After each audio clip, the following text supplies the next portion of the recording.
Boa noite a todos. Essa noite a gente vai expor um tema que foi retirado da obra psicografada por Chico Xavier, o livro O Espírito da Verdade. E ela está aqui nessas mensagens que são distribuídas pela Federação Espírita do Paraná. E é uma mensagem que trata daquele momento em que as pessoas conhecem o Espiritismo, né? Que elas descobrem o Espiritismo, vamos dizer assim. O neófito, a pessoa que chega pela primeira vez à casa e que conhece o Espiritismo. Então essa mensagem trata desse momento, que todos nós passamos por esse momento, não é?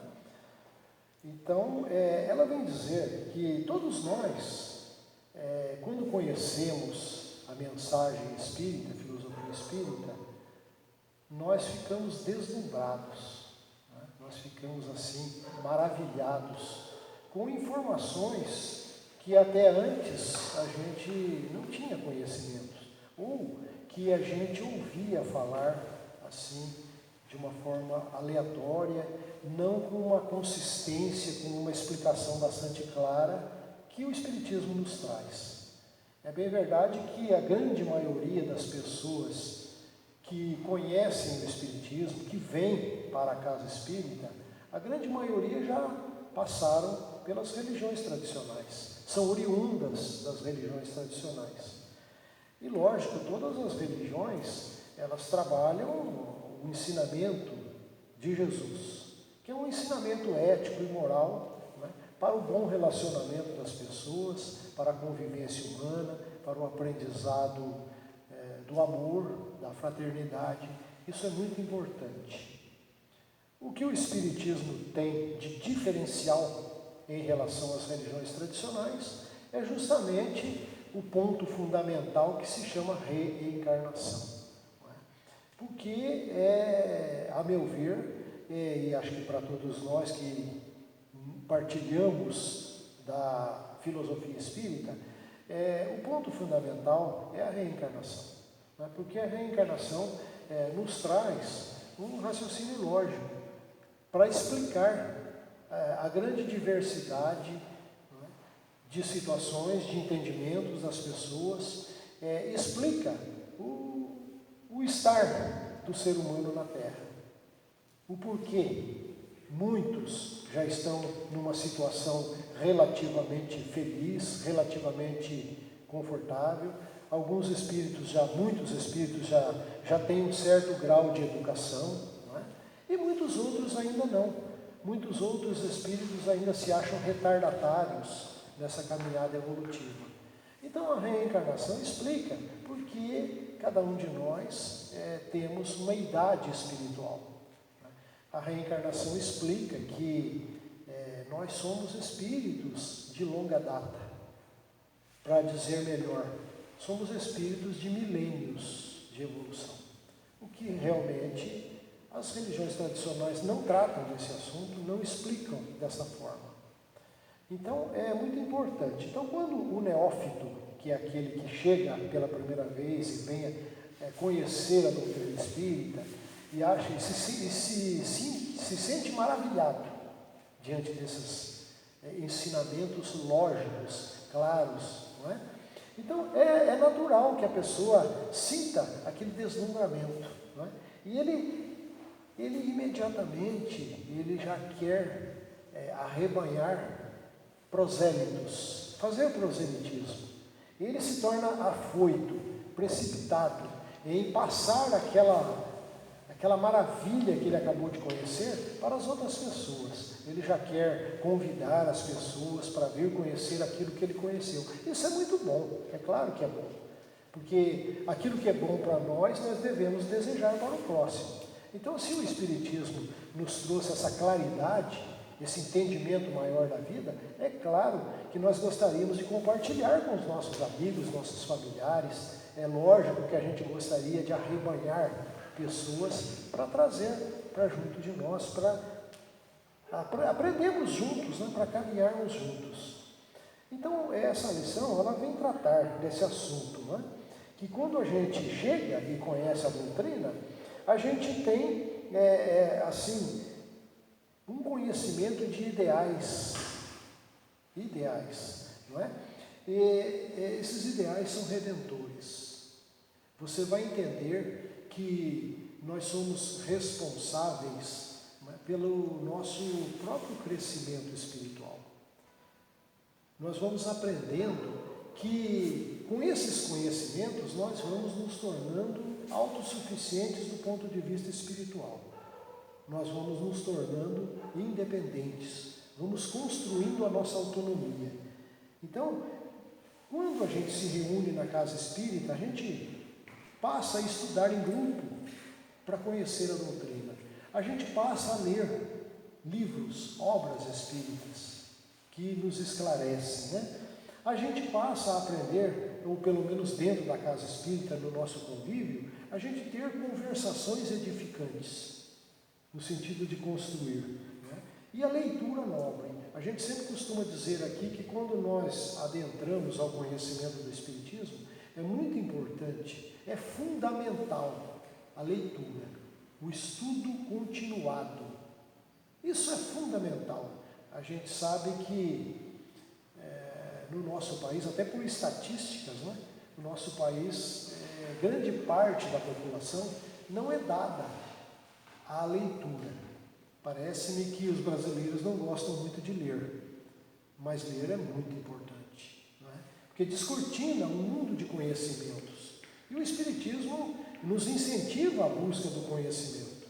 E esse conhecimento é geral, porque a própria obra codificada por Allan Kardec, ela diz que essa filosofia que foi estabelecida, né, desse estudo que Allan Kardec fez no relacionamento entre encarnados e desencarnados, nesses questionamentos e respostas, foi deduzido toda uma filosofia. Não é?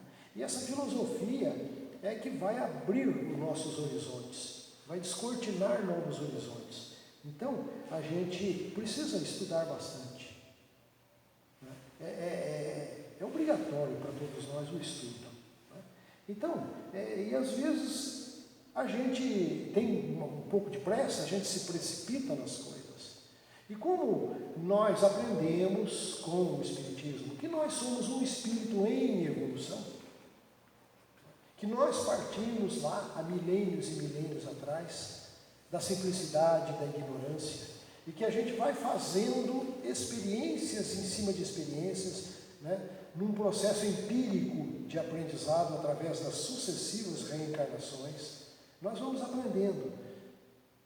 E às vezes a gente acha que tem que se santificar da noite para o dia. A gente se precipita e acha que tem que se santificar. Então a mensagem está dizendo, tornar-se espírita não é santificar-se.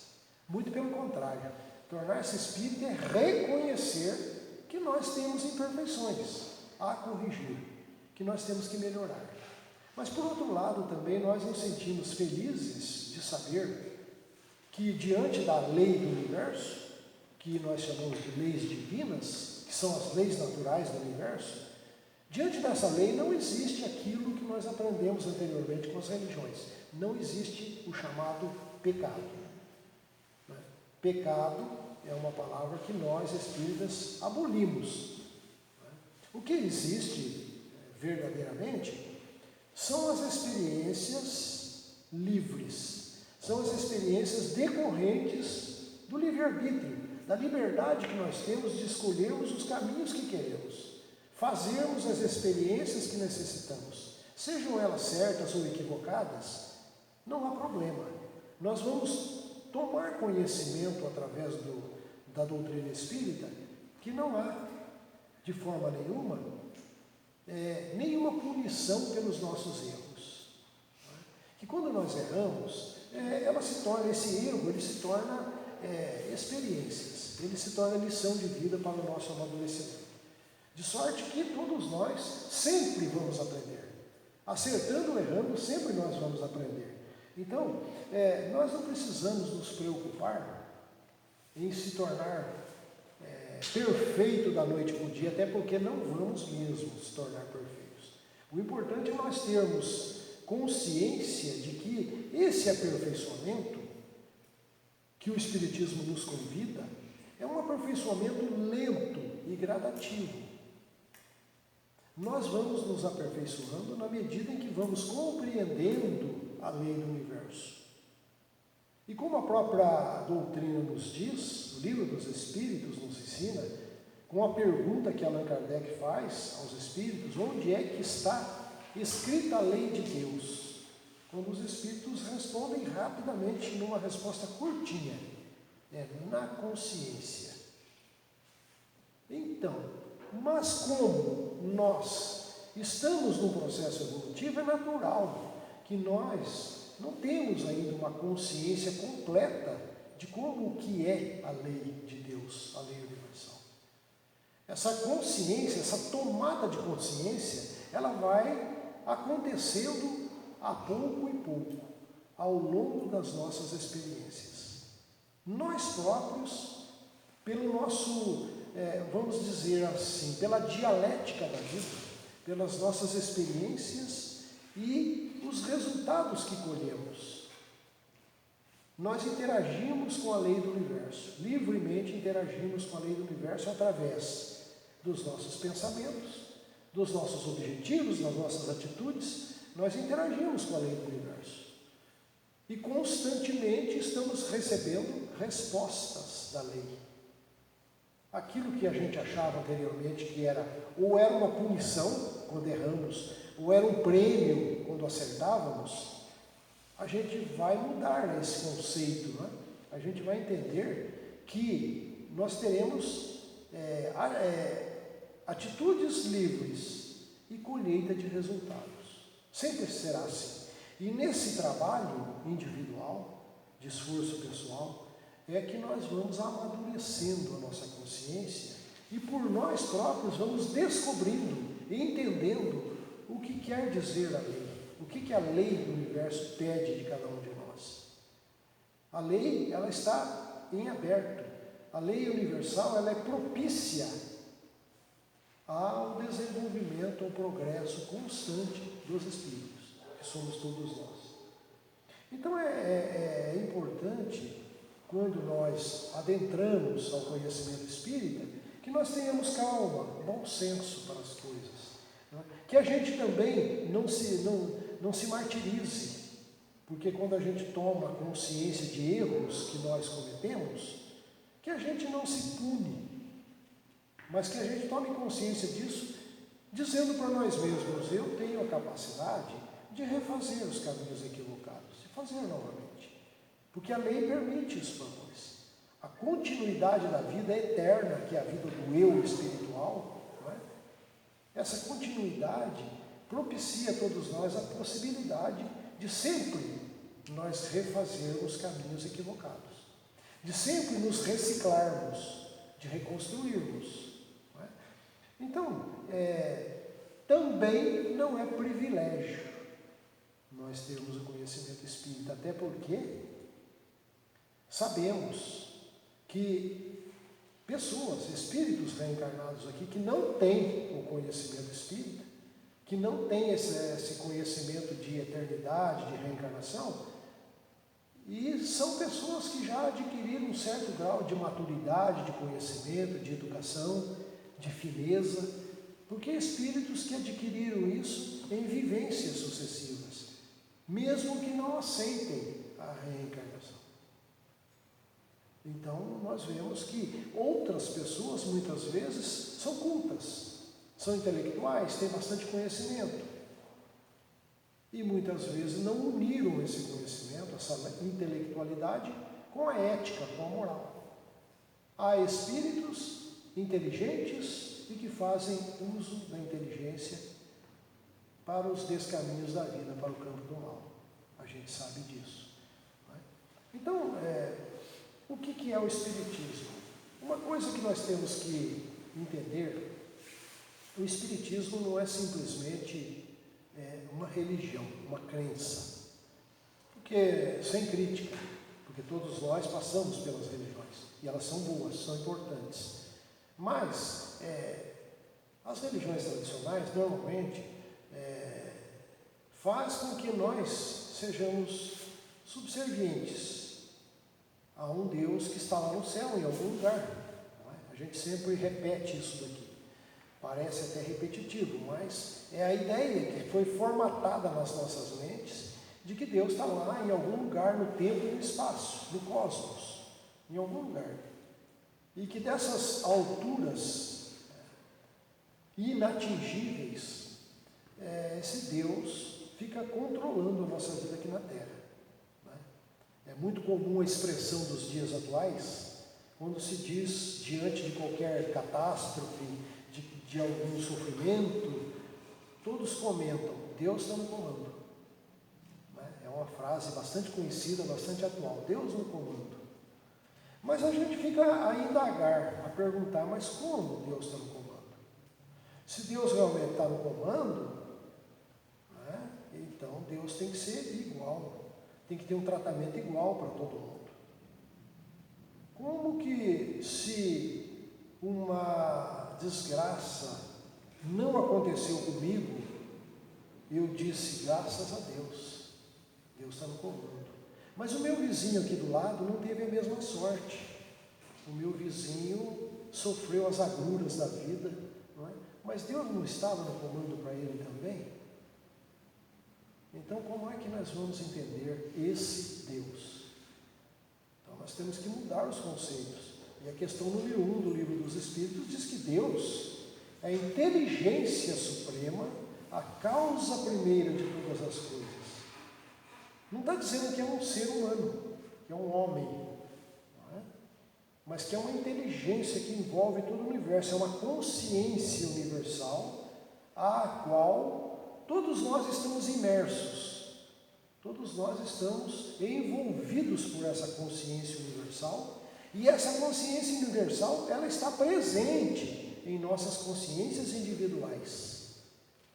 Então, na medida da nossa caminhada, do nosso amadurecimento, das nossas experiências, a gente vai ampliando os nossos conceitos dentro das nossas consciências a respeito do que é Deus. Porque diz aí, inclusive, um companheiro nosso de doutrina espírita, recentemente ele diz que Deus ainda não é uma questão bem resolvida, inclusive para nós espíritas. Não é uma questão bem resolvida. Porque lá no livro de Gênesis, lá na Bíblia, diz que Deus nos fez a sua imagem e semelhança, não é? Mas a recíproca é verdadeira quando nós fazemos Deus à nossa imagem e semelhança. Que nós imaginamos Deus de acordo com os nossos valores, com aquilo que entendemos na vida. Então nós imaginamos, nós formatamos na nossa mente uma ideia do que seja Deus. E seja como for, é sempre uma ideia provisória, limitada, relativa ao nosso grau de entendimento. Mas o que é importante, esse conhecimento ele não é estático, né? Ele é progressivo. A gente costuma dizer que nada é definitivo, né? Nada na nossa vida, no nosso relacionamento, nada é definitivo, tudo é transitório. Né? Tudo é relativo a esse momento presente. Mas o que é importante, não podemos perder de vista, é que tudo é progressivo. Então a gente muda conceitos. À medida do nosso amadurecimento, a gente muda conceitos. Não é? Então, essa proposta filosófica espírita, eu pessoalmente gosto de chamar o espiritismo de proposta filosófica. Porque não é algo que é imposto. Não é algo que é pregado do alto para baixo, para que a gente subservientemente diga amém. Não. Eu vejo o Espiritismo como proposta filosófica para nosso livre exame de consciências. A gente estuda, procura se aprofundar no estudo do Espiritismo e fazer uma correlação conosco mesmo, com as perguntas que nós próprios faríamos e passarmos pelo crivo da nossa razão, como diz Kardec, tudo deve passar pelo crivo da razão, e aí a gente diz que o crivo da razão de cada um de nós é diferenciado, não é igual, porque a razão de cada um de nós depende do nosso grau de maturidade, não é? Então, cada um de nós vai julgar as coisas com os nossos parâmetros. Então, essa proposta filosófica, ela é uma ferramenta para alavancar a nossa autonomia espiritual. Ela propicia o nosso crescimento. E na medida em que a gente vai crescendo espiritualmente, a gente deixa a subserviência, a gente deixa a dependência de um Deus que está lá fora. A gente vai entender que a potencialidade divina está presente em nós. Nós podemos fazer todo o uso dessa potencialidade, que nós podemos chamar de Deus, mas essa potencialidade está em nós. Não é? Ou, como Paulo de Tarso dizia, né? Já não sou eu que vivo, mas é o Cristo que vive em mim. Entendamos que esse Cristo aí é a presença do Cristo universal, a inteligência suprema do universo que está presente em cada um de nós, mesmo que de maneira incipiente ainda, mas está em aberto para a progressividade, para o entendimento. Então nós temos a capacidade de fazermos esse relacionamento com a lei, de interagirmos com a lei e fazermos bom uso de tudo que a lei do universo nos disponibiliza. Aquilo que é chamado, em termos religiosos, de providência divina. Em termos religiosos se diz que Deus tem uma providência, providencia tudo aos seus filhos. Mas por que todos não têm o mesmo acesso a essa providência? Justamente por causa da capacitação de cada um de nós. Na medida em que a gente vai evoluindo, crescendo cada vez mais, a gente vai se capacitando melhor para fazer um bom uso, para usufruir dessas benesses que a lei do universo nos concede a todos nós. Então, como a gente disse no início, o fundamento do Espiritismo é necessário nascer de novo. E tem uma passagem muito conhecida no Evangelho, né? As igrejas falam disso, está lá nos Evangelhos, né? Evangelho de João, né? Quando o doutor da lei, Nicodemos, foi ter com Jesus na calada da noite, quietinho, foi perguntar para Jesus, né? Como é que você poderia ver o reino de Deus, né? Aí Jesus teria respondido para ele que ninguém verá o reino de Deus se não nascer de novo. E ele não entendia de reencarnação, ele falava, mas como? Eu, sendo um homem velho, como é que eu posso voltar ao ventre da minha mãe e nascer de novo? Aí Jesus responde para ele, vós sois doutores em Israel, mas não sabe dessas coisas, mas te digo que é necessário nascer de novo, da água e do Espírito. Então, as igrejas tradicionais tratam isso aí, esse nascer de novo, com o batismo, né? O batismo, mas como para as igrejas não há reencarnação, o Espírito é de agora, o Espírito não tem histórico passado, o Espírito é de agora, e ao morrer, ao desencarnar, também vai aguardar um julgamento. Esse é o discurso tradicional das igrejas. Mas para o Espiritismo, é necessário nascer de novo. E aí tem como dizemos, duas análises. Tem o livro do professor Moberg, né, que explica bem isso daqui. A gente tem que renascer, sim, pela reencarnação. Nós todos aqui somos espíritos velhos. Nós temos história de milênios. Este corpo que nós estamos usando aqui, cada um de nós, é um corpo recente. É mais um entre tantos que nós já tivemos. Então a gente, ao longo dos milênios, a gente já desencarnou e reencarnou muitas vezes.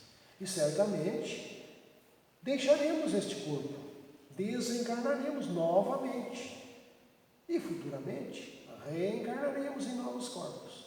Então isto é a reencarnação, isso é o nascer de novo. Mas temos que entender que dentro da reencarnação, vamos analisar a nossa atual reencarnação de agora. Nós temos que nascer de novo todos os dias da nossa vida. Esse nascer de novo é um nascer psicológico, filosófico, com a busca de conhecimento, com a iluminação da alma, do espírito eterno que somos nós. Quando nós dizemos eu, a gente tem que se referir ao eu profundo, que é o eu espírito eterno. Eu não estou me referindo ao corpo. O corpo é apenas uma vestimenta que eu estou usando, uma ferramenta de trabalho para o espírito aperfeiçoar-se.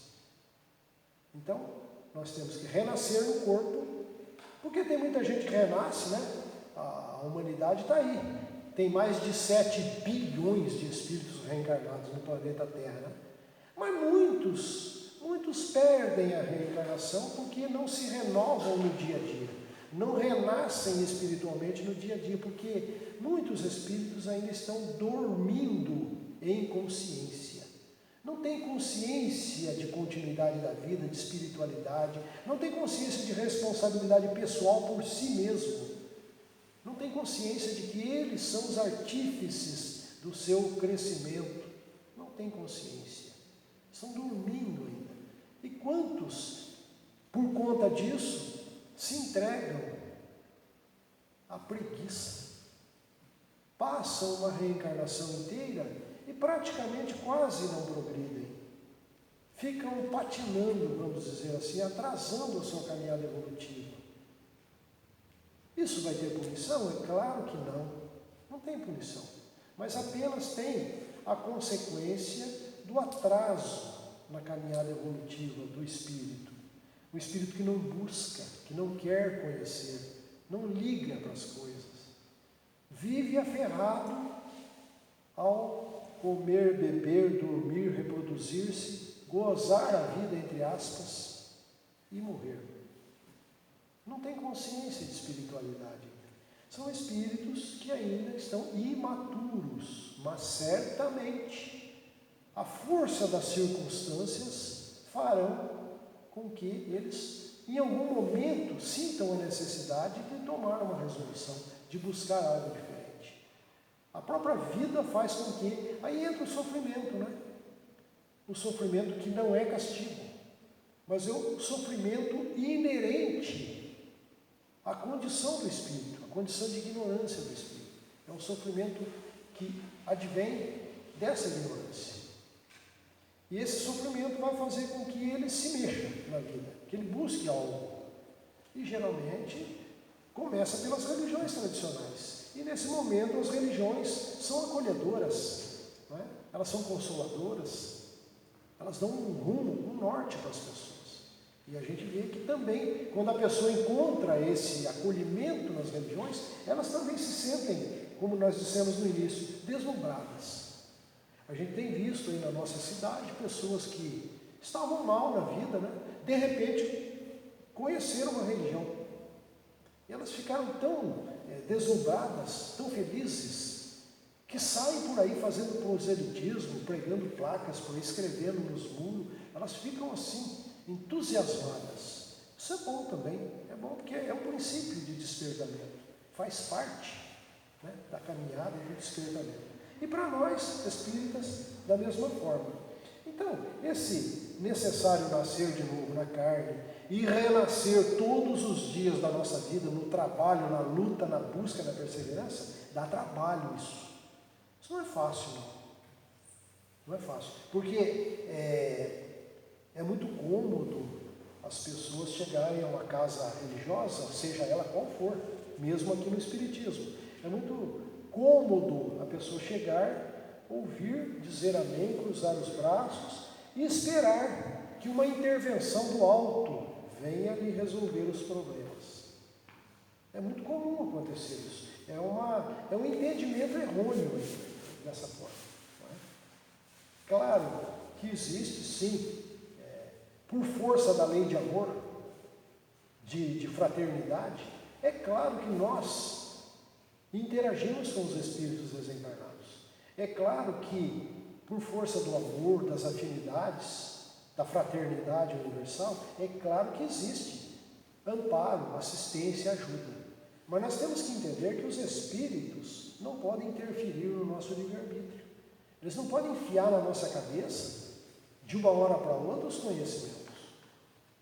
Então, o Espiritismo diz para nós que se nós queremos progredir, isso vai demandar muita vontade e iniciativa própria. Nós vamos ter que ter muito esforço e disciplina. Esforço e disciplina. Quantos desses que nós dissemos que conhecem o Espiritismo caminham um pouco e depois se esmorecem na caminhada e abandonam? Nós temos aqui na casa um ditado antigo já, a gente que já está aqui há muitos anos coordenando grupos de estudo, a gente tem uma frase que diz assim: quando você monta um grupo de estudos e convida vários, e naquele primeiro momento todo mundo está entusiasmado, né? E aí a gente diz que o grupo começou com 100, daqui a pouco termina 100. É uma frase que a gente usa, porque a gente já viu esse filme antes, muitas vezes, eu pessoalmente. Quando a gente começava um grupo de estudos, isso há coisa de 25, 30 anos atrás, a gente começava um grupo de estudo, tinha lá 10, 15 pessoas no grupo, maravilha, todo mundo estudando. Daqui a pouco começou, falta um, falta outro, daqui a pouco vai diminuindo, daqui a pouco vai estar com 4, 5, e vai acabando o grupo, porque as pessoas não têm perseverança, as pessoas não têm vontade, não têm disciplina de querer, de fazer esforço pessoal. A gente vê muito isso daí. Então, essa mensagem aqui, o título dela é esse: Espiritismo e você. Né?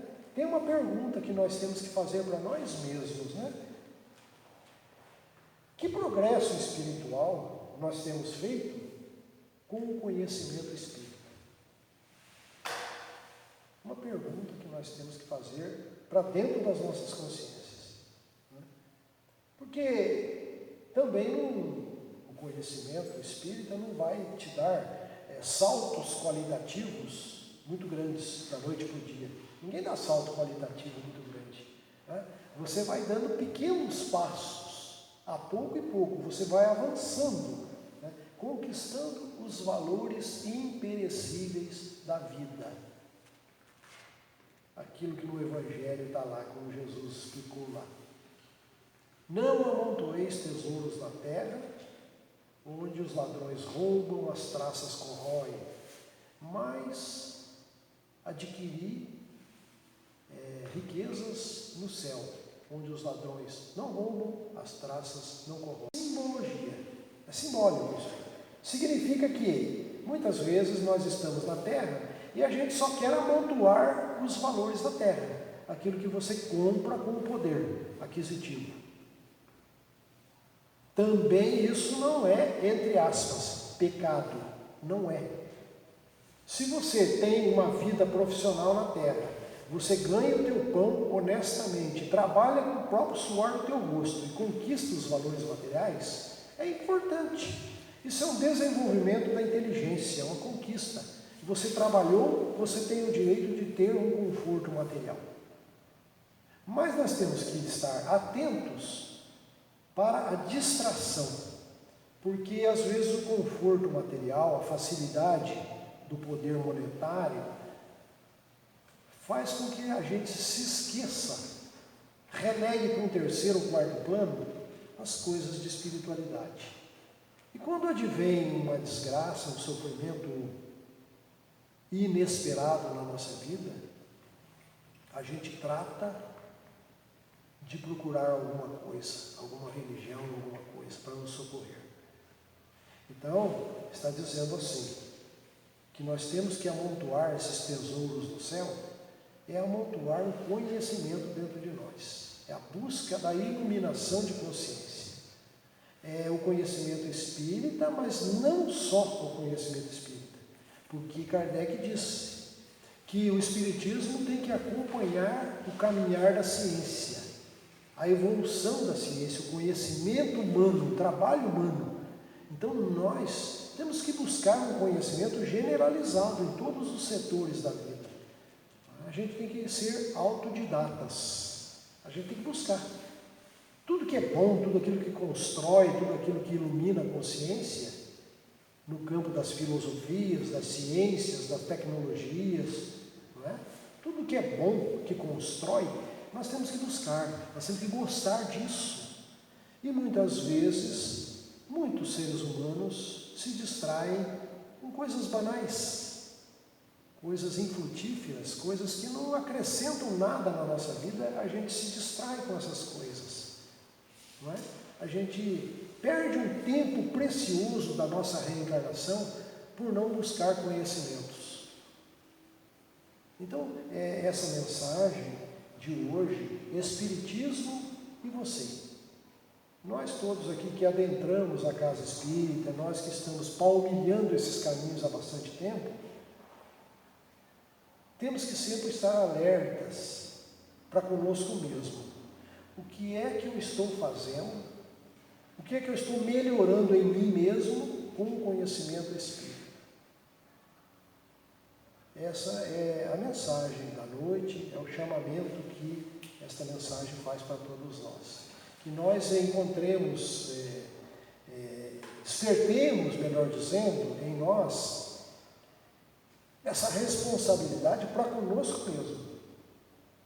Entendermos que somos os construtores da nossa felicidade, que também é uma felicidade relativa, é uma felicidade de caminhada e não um ponto final de chegada. Porque a nossa felicidade ela será sempre relativa ao momento presente, à nossa caminhada, não é? Mas sempre em aberto para acrescentar mais, para ampliar mais. Então que a filosofia espírita nos propicie esta felicidade, essa busca do conhecimento, essa busca da nossa autonomia para tomarmos as melhores decisões diante da vida e construirmos um mundo melhor para nós mesmos e no compartilhamento com aqueles com os quais nós convivemos. Que assim seja. Muito obrigado.